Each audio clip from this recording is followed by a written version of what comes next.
नमस्कार, आप देख रहे हैं B9 न्यूज़ 24 की खास खबर। अखिलेश और प्रियंका ने बीजेपी पर निशाना साधते हुए कहा, जनता ने बीजेपी को उखाड़ फेंकने का मन बना लिया है। बता दें, खबर गोरखपुर से है, जहां सहारा स्टेट क्रिकेट ग्राउंड पर VTA गठबंधन की रैली में पहुंचे अखिलेश और प्रियंका गांधी वहीं जनसमूह को किया संबोधित। आपको बता दें, गोरखपुर में 1 जून को होना है चुनाव। वहीं लोकसभा चुनाव के दृष्टिगत सभी पार्टियां अपने अपने प्रत्याशियों को जिताने में लगे हुए हैं। देखें खास खबर B9 न्यूज़ 24 के साथ।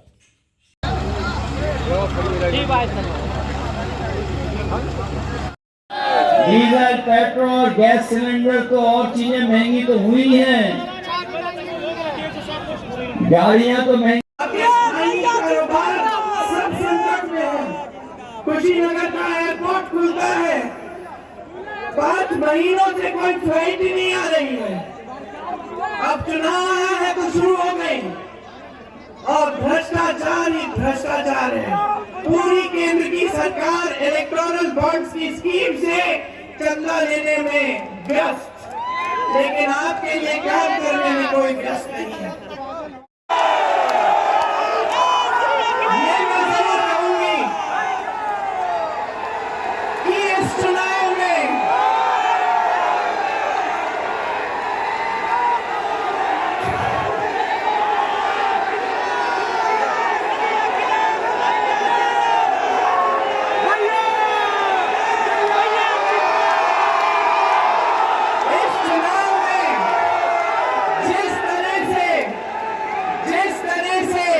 कांग्रेस पार्टी और समाजवादी पार्टी ने इस गठबंधन के साथ जिस तरह से एकजुटता से काम किया है, जिस तरह से हम इस चुनाव को लड़े हैं, उसी तरह की जीत आप बना के दिखाइए। आपके सामने जो नेता आकर स्तरहीन बातें करते हैं, मोदी जी की तरह कभी भैंसों की बात करते हैं, कभी मंगलसूत्र की बात करते हैं, लेकिन बेरोजगारी महंगाई की बात नहीं करते। उनको रास्ता दिखा दीजिए, उनसे पूछिए। आप कह रहे हैं कि इंडिया गठबंधन के लोग आकर बिजली चुराएंगे। पूछिए मोदी जी, 10 सालों में इतनी बड़ी बड़ी बिजली की बिल जो हमें मिल रही है, ये तो आपके राज्य में मिल रही है। भैंसों की बात करते हैं। पूछिए कि जो आवारा पशु की जो समस्या है, ये किसके कार्यकाल में बनी है, किसके कार्यकाल में शुरू हुई है ये?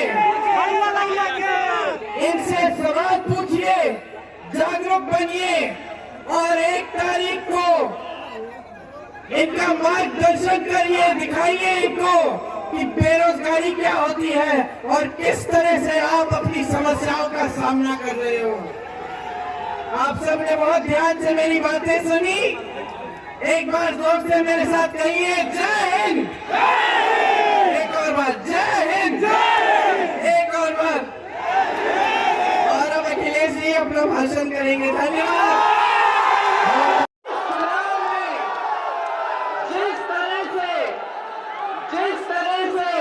कांग्रेस पार्टी और समाजवादी पार्टी ने इस गठबंधन के साथ जिस तरह से एकजुटता से काम किया है, जिस तरह से हम इस चुनाव को लड़े हैं, उसी तरह की जीत आप बना के दिखाइए।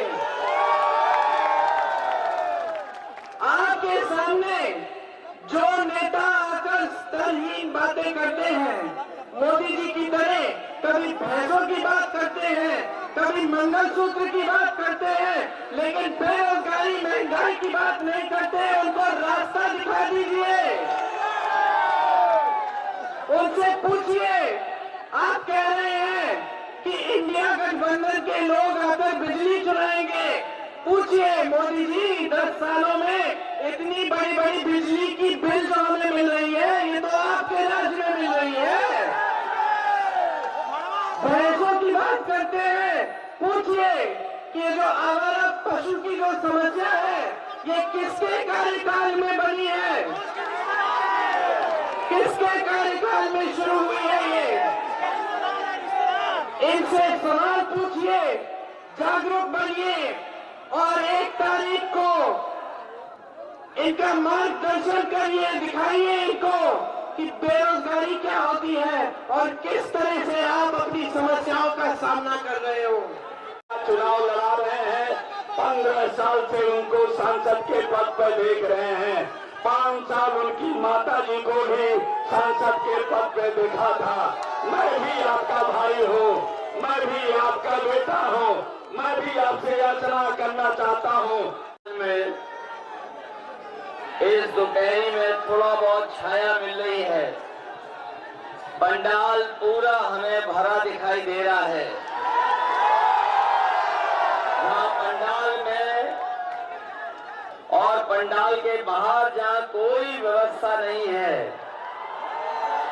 धूप से बचने की, उसके बावजूद भी दाएं और बाएं और मंच के चारों तरफ अपने गमछे से धूप बचा करके जो खड़े, मैं आप सबका बहुत बहुत आभार और धन्यवाद देना चाहता हूं।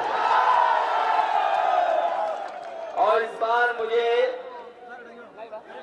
गोरखपुर और आसपास के क्षेत्रों से जो संदेश मिल रहे हैं और जो माहौल बता रहा है और जो यहाँ पर जोश और उत्साह देखने को मिल रहा है, इस बार न केवल गोरखपुर, बांसगांव और आसपास जितने भी लोकसभा क्षेत्र हैं उसमें सभी के सभी इंडिया गठबंधन के प्रत्याशी जीतने जा रहे हैं।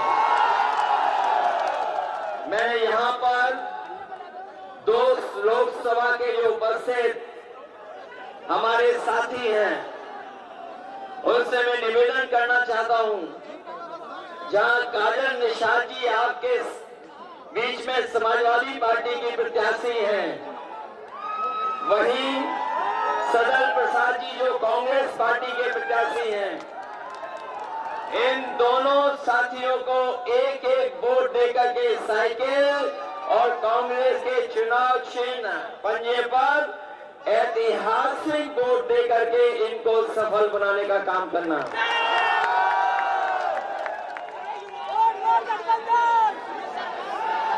मैं देख रहा हूं इस बार गोरखपुर और आसपास के लोगों ने मन बना लिया है कि इस बार भारतीय जनता पार्टी का जो गोरख धंधा चल रहा है उसको हमेशा हमेशा के लिए समाप्त कर देंगे। ये जो गोरख धंधा चल रहा है लखनऊ से लेकर के दिल्ली तक, और जिस तरह का हमने और आपने सरकारों का कार्यकाल देखा है, 10 साल में इनकी हर बात झूठी और हर वादा झूठा निकला है। जो लोग कहते थे 400 पार का नारा देकर के, ये जो 400 पार का नारा दे रहे थे, इस बार 400 पार तो हो ही रहा, इस बार 400 हारने जा रहे हैं। ये अपनी फसल के लिए खाद लेने जाता होगा तो हर बोरी में वो 5 किलो पहले और 5 किलो अब, बताओ कितने किलो की चोरी कर रहे हैं। 10 किलो की चोरी कर दी। न केवल 10 किलो की बोरी से चोरी की है, बल्कि हमारे किसानों को जबरदस्ती इन्होंने नैनो यूरिया खरीदवा दी। डीएपी तभी मिली जब किसानों ने नैनो यूरिया खरीदी और ये नैनो यूरिया से भरोसा दिलाया था कि किसानों की पैदावार बढ़ेगी, उनकी खेती बाड़ी बेहतर होगी, फसल की उपज अच्छी होगी। लेकिन लगातार नैनो यूरिया डालने के बाद भी हमारे किसान की पैदावार नहीं बढ़ी। जो लोग समझदार होंगे, जानते होंगे, उन्हें जानकारी होगी कि जिस तरीके से भारत छोड़ करके तमाम उद्योगपति पैसा लेकर के भाग गए थे, उसी तरीके से नैनो यूरिया वाले भी भारत छोड़ करके देश भाग गए।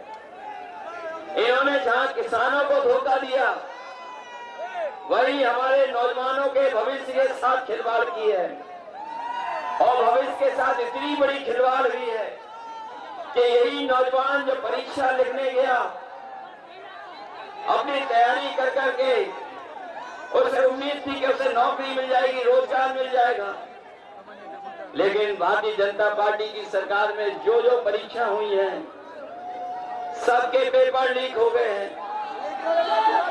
कोई एक परीक्षा का पेपर लीक नहीं हुआ है। ये नौजवान यहाँ खड़े हैं जिन्होंने तैयारी की होगी, नौकरी के लिए कोचिंग की होगी, वो जानते होंगे अभी तक 10 से ज्यादा जो परीक्षाएं सरकार ने कराई हैं वो सबके पेपर लीक हो गए। और हाल ही में जो पुलिस भर्ती की नौकरी निकली थी जिसके लिए इन्होंने कहा कि हमने पूरी तैयारी की है, कोई परीक्षा पेपर लीक नहीं होगा, लेकिन जब नौजवान अपनी परीक्षा देकर के घर लौटा तो उसे पता लगा कि उसकी भी परीक्षा का पेपर लीक हो गया। मैं अपने नौजवानों से कहना चाहता हूं, ये सरकार वो है जो डराने के लिए अपना बुलडोजर लेकर के आती है। अगर गरीब है तो बुलडोजर उसके घर पे चला देते हैं, अन्याय के लिए बुलडोजर लेके आ जाते हैं। लेकिन बताओ नौजवान साथियों, अगर एक भी परीक्षा का पेपर लीक करने वाले के ऊपर अगर कोई बुलडोजर चला हो तो बता दो हमें। और सच्चाई तो ये है कि अगर सही तरीके से हिसाब किताब लगाओगे, दिल्ली वालों ने अपने मन की बात 400 पार में कह दी। जो लोग हिंदी समझते होंगे, गिनती को जानते होंगे, मैं आपसे पूछूं कि अगर कुल मिलाकर के 543 सीटें लोकसभा की हैं और अगर बीजेपी के लोग कह रहे हैं कि हम 400 पार जीतेंगे, तो बताओ कितनी सीटें जीतने जा रहे हैं? 543 में 400 पार कितनी बन रही हैं?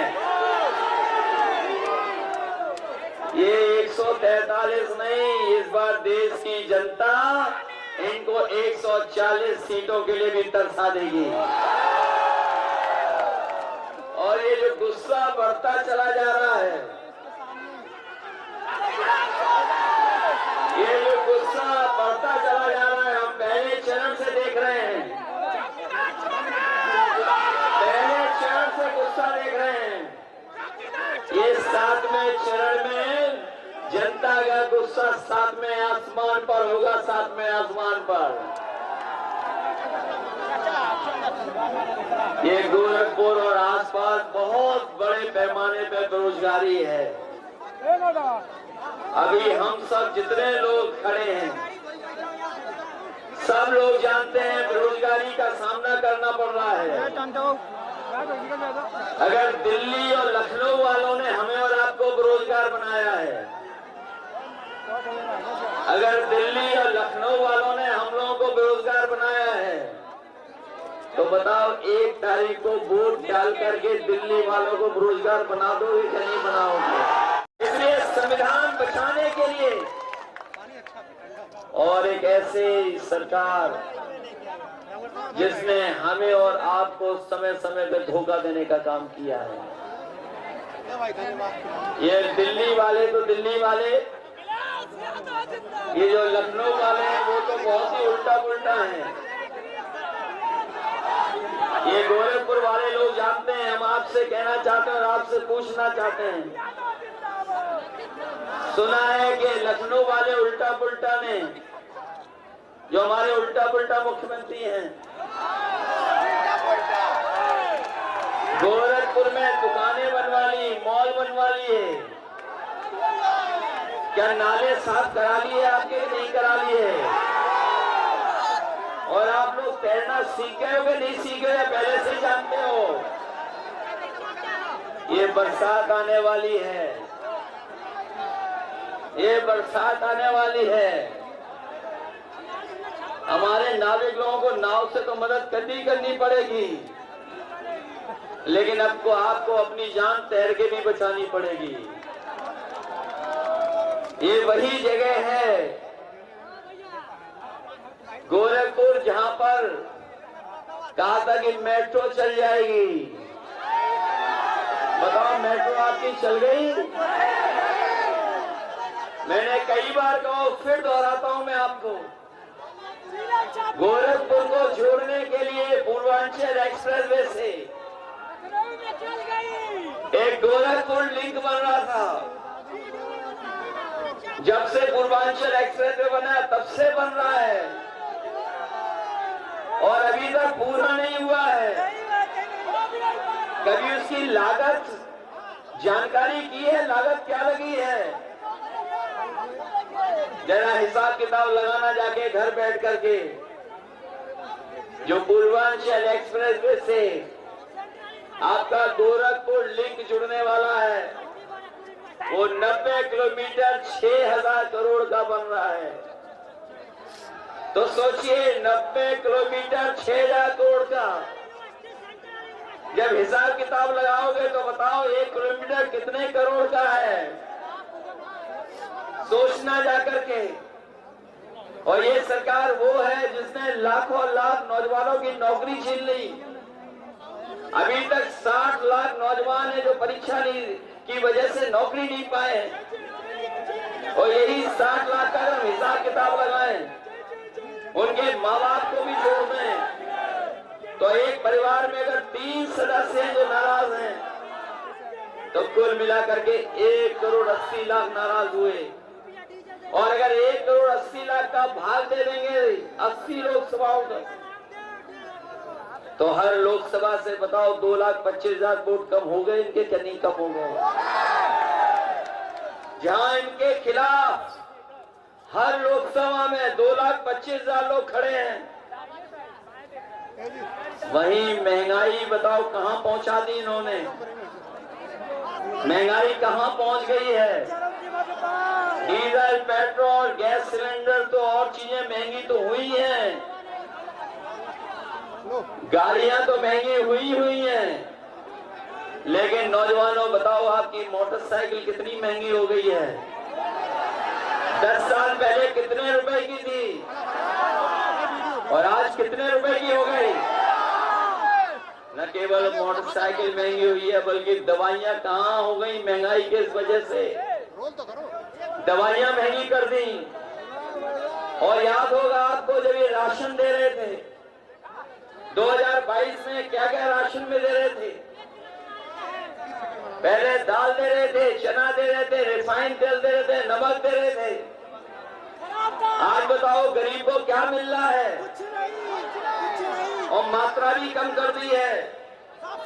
इसलिए इंडिया गठबंधन समाजवादी पार्टी और कांग्रेस ने तय किया है कि आने वाले समय में अपने गरीबों को जहां राशन की मात्रा बढ़ाएंगे, उसकी गुणवत्ता को बेहतर करेंगे, और जिस तरीके से संपन्न लोग, बड़े लोग पैकेट का आटा लेते हैं जो पौष्टिक है, हम अपने गरीबों को भी राशन की मात्रा बढ़ा करके, राशन की गुणवत्ता को बेहतर करके पैकेट आटा के साथ साथ डाटा भी फ्री देने का काम करेंगे।